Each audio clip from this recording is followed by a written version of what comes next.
Hello, and welcome to this episode of Meet the Author from New Degree Press. I'm your host, John Saunders. This show is designed to give you a glimpse into the authors that have published their books with New Degree Press. And I could not be more excited than to have with me today one of our alumni authors and soon to be second-time author, it sounds like, Christin Collins. Christin, great to see you. John, thank you so much for having me and for all the work you do.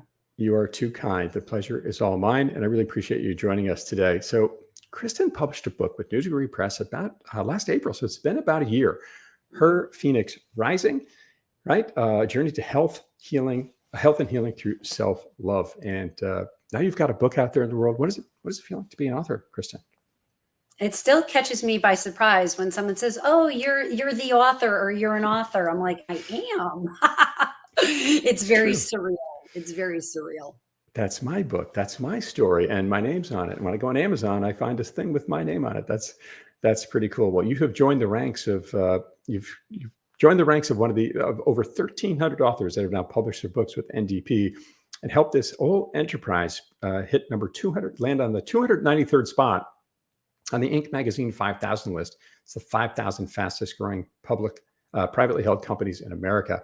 So you have made a contribution to that, and soon to make another, Christin. So thank you so much for that. It's really great to have you part of the family. Well, I appreciate what you all provide because you provide a platform for folks to plug in and do that introspection and download and get out of them what is inside of them that they want to express. And you guys do that affordably, creatively, professionally. You're great mentors, you're great guides, and you make it a reality for us.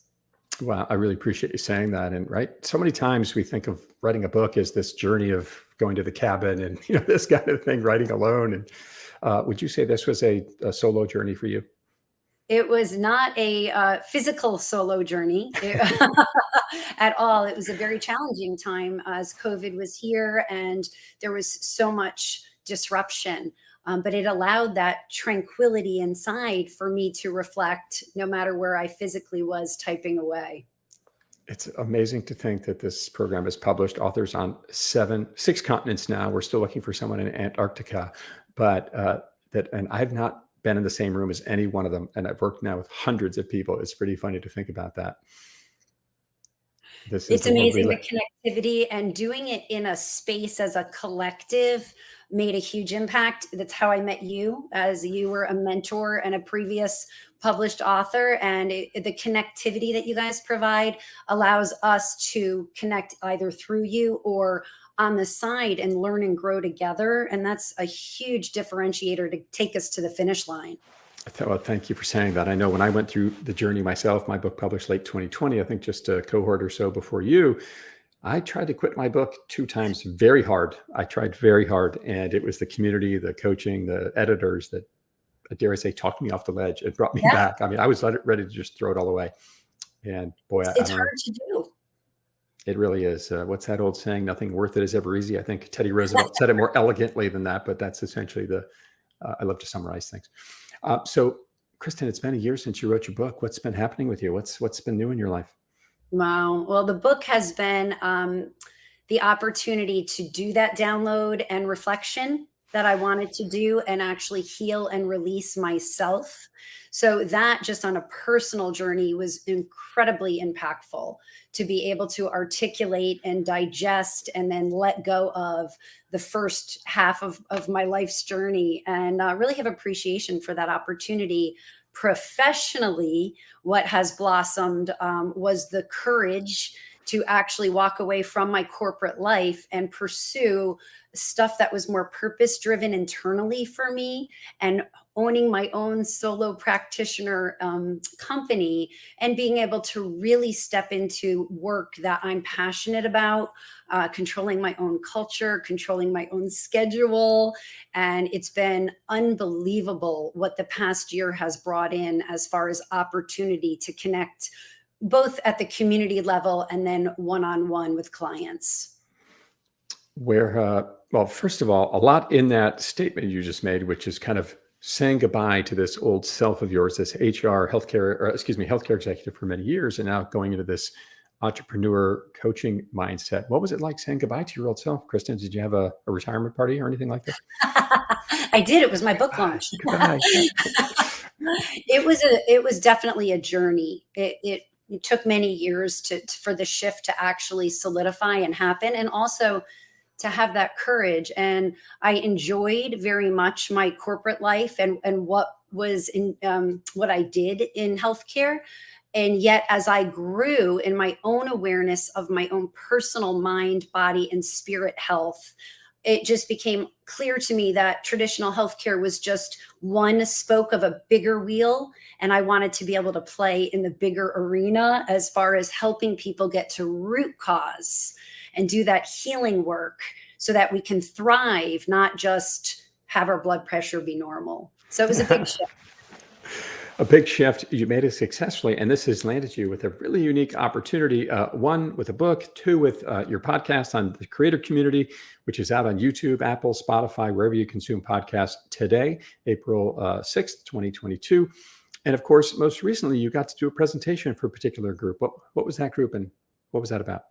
So I was able to present at a national conference last weekend, which was just phenomenal, where I was able to connect with owners from around the country who came together to connect and really talk them through, now that you've consumed this information here together, what are you going to do when you get home? Where do we go from here?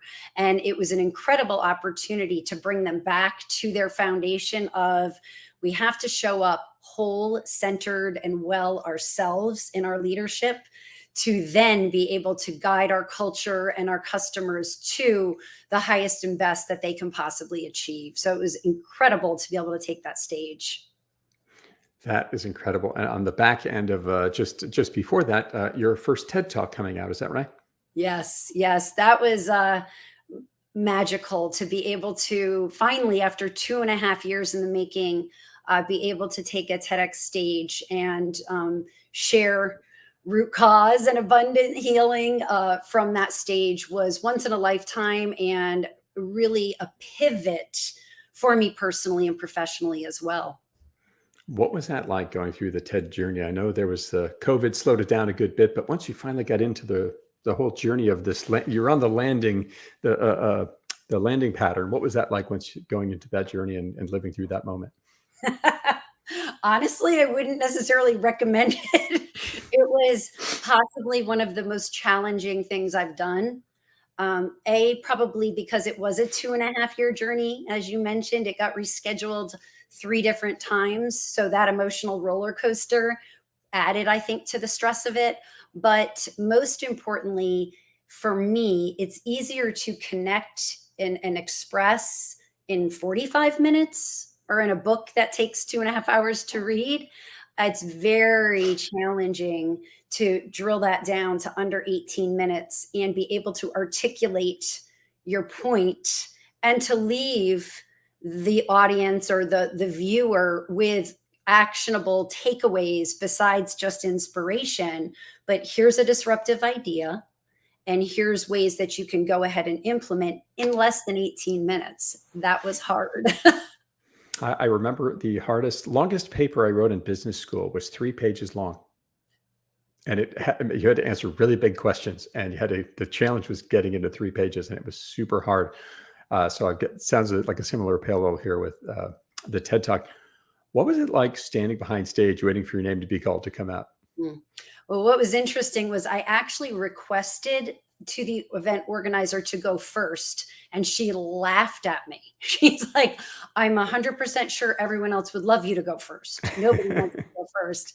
I had thought that I was going to be buzzing out of there immediately to go do a keynote somewhere else that I was going to have to drive 2 hours to get to. So I was trying to make both of those work. It ended up that I didn't have to do that keynote that afternoon, but I was still first.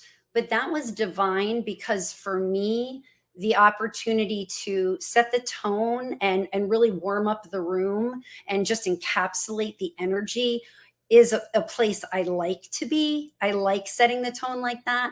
And so backstage, we started about 20 minutes late.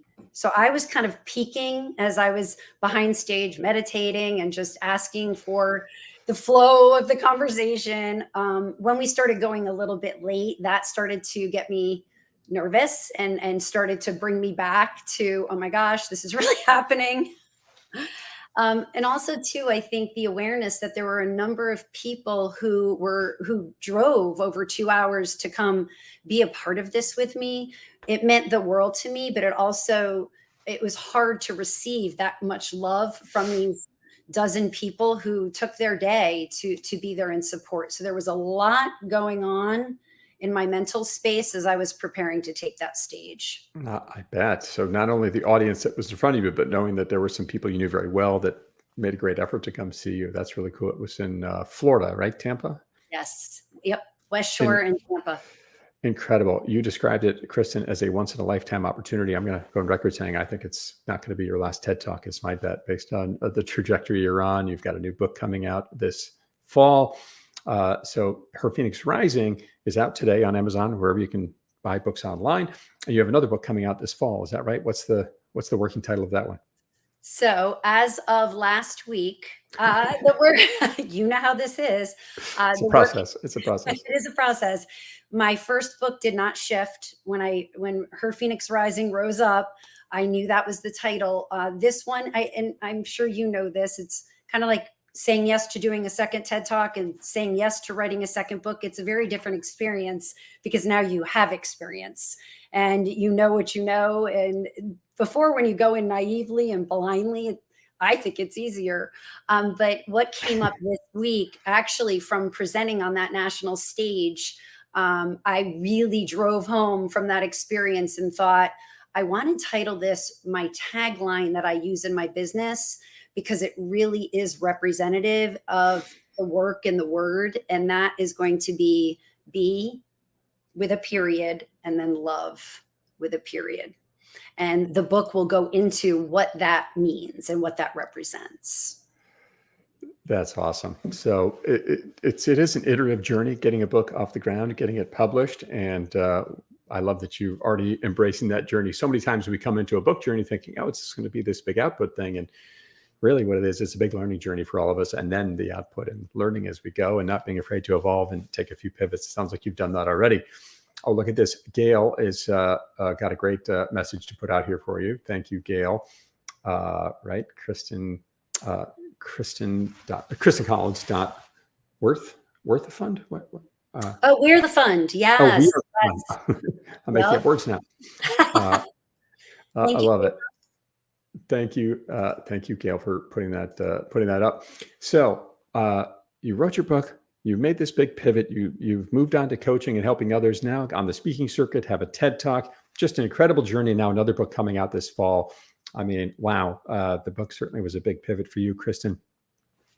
Anything else you'd like to share before we jump into the rapid fire questions and let everyone learn everything there is to know about you? I think is really the takeaway here. Well, thank you. I think the podcast that's launching today, you did such an exceptional job holding space to dive more into the book, the journey, who I am, and why I went on this journey. So I think the podcast really encapsulates that. So what bubbles up that I would like to share is that if anyone who's listening to this live or checking it out as a recording, if you feel you have a book inside of you, and a lot of people that I connect with feel that, it's pretty cool how we seem to energetically collide. And I would highly encourage you to check out the journey of New Degree Press. When I went through it, I wasn't sure that I would publish. Publishing was not my goal. Writing and journaling and downloading the reflection was my goal. And I will tell you, when I hit send and all of a sudden this thing was live on Amazon, it took my breath away. It was wild, but it was such a healing chapter for me. So feel free to link in with me, and I'm happy to connect with you and tell you more about that experience. And that's what John did for me as a mentor. And he helped me decide and get through that process. So I'm happy to serve in that capacity because I'm a raving fan of New Degree Press. You are too kind. It's been great to have you part of the journey, and super excited. I mean, the TED stage, I mean, so few authors and anyone gets to do that. So what a great experience for you and sharing that with us. Thank you. So let's dive into the questions here, Kristen. This is the fun part where we get to learn everything about you and who is this author behind this book, right? So the first question, I think one of the more important ones, Kristen, is what is your favorite sandwich? Yes, that is a very important question. People need to know. They need to know. So here's the answer. I don't really like sandwiches. Interesting. Isn't that funny? Give me a salad with beans on it or something. So I'm not a sandwich girl, but if I was to have a sandwich, I think what I would say is my sister-in-law Kelly makes the best eggplant and my husband bakes the best sourdough bread. So I would like an eggplant sandwich that Kelly and David made. Interesting. Good save with the salad as a sandwich start there, and bringing the husband in, the family and friends. I love it. Favorite color, Kristen? Oh, wow. I would say blue. Lovely color. The ocean. You live Mhm. near the water. Favorite or most memorable vacation spot? Oh, I am a Grand Cayman girl. Nice. Scariest animal? Oh, right now it's a snake. I'm a little freaked out about snakes right now. I don't know why. Did you get a mystery one show up by your car one morning? I think because now when I walk in the morning in my neighborhood and I live in this lush tropical oasis where there's not a lot of humans and there's a lot of nature, now the snakes and I hang out before the sun rises, and that kind of freaks me out. Fair enough. I'm not a big fan of snakes either. Favorite movie? Oh, classic. And this one's for my stepdaughter, How to Leave a Guy in 10 Days. I think I made her watch that 50 times. Nice. Were you trying to send her a message? Is that what I'm hearing? No. Kate was so great in that, and I just love her. And I was like, sit down, we have to watch this again. Nice. Favorite smell? Favorite smell? Yeah. New Haven pizza. You from Connecticut originally? Oh, yes. There it is. It is delicious. I think for me, it's that smell of coffee and bacon when you walk downstairs on a Saturday morning, at least in my world. Last photo on your phone, Kristen. Oh my gosh, it actually is my husband and my wedding picture because our daughter is getting married and she asked for a copy of it. So I just dug that out about an hour ago, and there's the picture of David and I getting married in 2003, however many years ago that was. So that's my latest. 19 years, I think it sounds like 19 years, something like this. Time flies. Favorite song to sing with or without an audience? Oh, anything Dave Matthews. Nice. I would say right now it's Bartender. Nice. Anything Dave Matthews. He's so good. I know he does a tour through Florida every year, doesn't he? Oh, yes. I will see him 3 times this year, and that will be our 52nd, 53rd, and 54th show. Wow. And that sounds like super fan status to me. I love that. Best part about being a coach? Oh, that moment when you've held space and that person across or that organization across has that self-discovery. You just literally see, feel, and experience that light bulb go off, and you're like, yes, so inspiring. That's awesome. Kristen, what is one thing that you need to throw out in 2022? Oh, John, I've been simplifying for 2 years. When we sold our big house and went into this little condo, I still have a lot to throw out, and I would say half of my wardrobe. It's time. It is. That corporate stuff, I'll buy it new if I need it. It's all collecting dust, right? I love it. What is your most audacious goal for 2022? I mean, you've done the TED Talk. What's the next big one? Wow, that's a personal one that I will share. I will put it out there. The connectivity that I live for when I'm energetically with people, especially coming off of the virtual worlds, like this is great, but there's something about being in a room and being able to cast that vision for root cause healing and what's truly going to make us happy, healthy, and whole. And so my goal is to be able to transition to full-time speaking as my primary business model. It sounds like you are well on your way with a number of engagements already under your belt and a number more booked, particularly since the TED Talk. That's awesome. So you when you wrote your first book, you did a pre-sale campaign, you signed a bunch of copies. You'll be doing that again in a few months. Have you ever asked someone else for their autograph? Oh, heck yeah. I was I was a flight attendant for 13 years, Oh, wow. and while I didn't stalk our passengers, there were times that I said I had to, "May I please have your autograph?" And my favorite autograph ever, and I don't know if you'll remember this gentleman, he is no longer with us, but Luther Vandross was on my flight, and I was just a super fan of his beautiful voice, and I still have his autograph. That's awesome. We have a nice note here from Anita. Anita Oh, hi, Law. Anita. Uh, Love that you did the work to identify what you needed in healing and what your purpose is. By living out your purpose, you are a benefit to all of us. You speak with such eloquence, and hate to use the word again, but every word you use is so purposeful. What a great note. Thank you, Mm. Anita. And Beautiful. Anita's a fellow purpose peep, and she's been a great friend and someone that I've been able to hold space with and learn and grow with. So, Anita, thank you. That is fantastic. Couple more questions and we'll wrap this up, and then we'll know everything there is to know about you, Kristen, at least according to this survey. Favorite praise quote for your book, if you can think back. Ooh. So I will say it is from colleague and friend Sarah Owen. And is it okay if I read it? Sure. I have it right here, so this is perfect. Her Phoenix Rising gives readers that rare opportunity to learn through experiencing a pouring out of authentic, relatable experiences. Christin Collins rises and inspires us all to do the same in our own unique way. It's a read you can pick up over and over again each time a new insight emerges. And John, why I love that is because just like everything I do, it's not about me. It's about my purpose in life, and that's to inspire awakening. So by sharing, I hope that something internally stirs for folks of their own unique experience, not mine. Vulnerability and sharing breeds vulnerability and sharing, I have found in life. And it sounds like you've turned this into a lovely coaching operation. That's such a great story. How has your writing, have you found a new way to write this time versus last time? What's changed about your writing? Oh my gosh, I'm like a Location, style, you know. yeah, it's been amazing. And kind of to Anita's point, it was the workout to get to purposeful communication and articulation. So I actually handed in my first draft of the second book, and I'm already gutting it.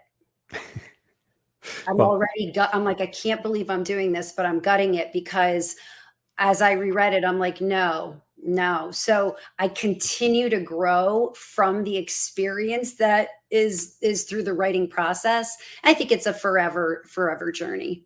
I could not agree with you more. And good for you for being willing to let go. Sometimes we sort of get stuck on things. I remember the first notes I got back from the acquiring editor when my book went, sent it off to the publisher. It kind of stung.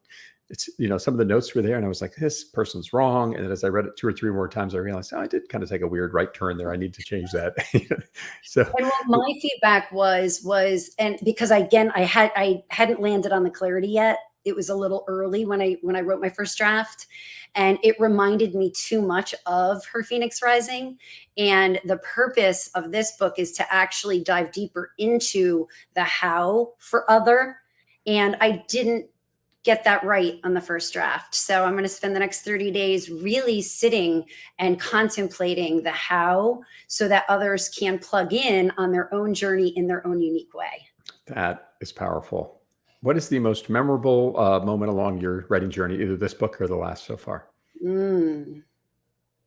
I would say the most, oh, wow, about 5 just came up, but one I'm going to pick, and it was brutal. So again, I've said it a number of times. The book was a healing journey for myself. It was the download, the release. Um, Doing the audio version of it was very hard, but the most memorable was, and the most emotional for me was listening back to my own voice share the stories. And I was like crying. I was just reliving the whole thing. And I go, oh, There's the true healing. It was actually reading it out loud and then listening. Oh, amazing, amazing. Sometimes we're the first, the book was written for us to be the first reader, I think, sometimes, no matter what the topic is, and always a learning, journey of learning and discovery. Certainly sounds like a deep one for you. Last question here, Christin, describe your writing journey in 5 words. Oh, wow. Deep. Healing. Super happy. Kind of a cheater one there. Sorry about that. You're right. Emotional and divine. Wow. Positive, self-discovery, a beautiful journey, and one that you're bringing to the world yet again with, part 2 here coming out this fall. But what a journey you've been on, Christin, of self-discovery, of learning, of sharing your story with the world, creating space for others, and making a big change in your own life, right? Leaving the comfort of corporate America and this thing to take on a journey of helping others and live out your purpose. Congratulations on all that you've done. Your Phoenix Rising, available on Amazon today. Your TED Talk just came out. That's easy to find on the internet. TED Talk, Christin Collins, Tampa. I think it was West Shore. Yeah. And now your new book coming out this fall. Great to see you. And I think we put up your website already. If people want to learn more about Christin, go to christincollins.com. And Christin, anything we missed on that you want to share today? Just immense gratitude for the space that you provide us as New Degree Press peeps to do this growth and really heal, thrive, and be well. Thank you, John. You've made a huge impact on my life. You are too kind. I really appreciate you saying that. It's been such a pleasure to get to know you and watch your journey and just see you continue to raise the bar on yourself and everybody who goes through this program. So thank you for that. Someone else put a last note in here. Oh, here we go. One more note. Saad, is this someone you know? Saad, S-A-A-D? Oh, Said, no, but hi and nice to meet you. And let's link in. Christin Collins at LinkedIn and christincollins.com. Christin, if you could stick around for one more minute, we'll hang it after we hang up. But thank you, everyone, for joining us. This is your latest episode of Meet the Author. We'll have another one out in a couple of weeks where you get to know everything there is about the authors, their journey, and what it's like to really make a book come to life. Thank you, everyone. Have a great rest of the week. I'm your host, John Saunders. Thank you, Christin. Thank you, John. Be well, everyone.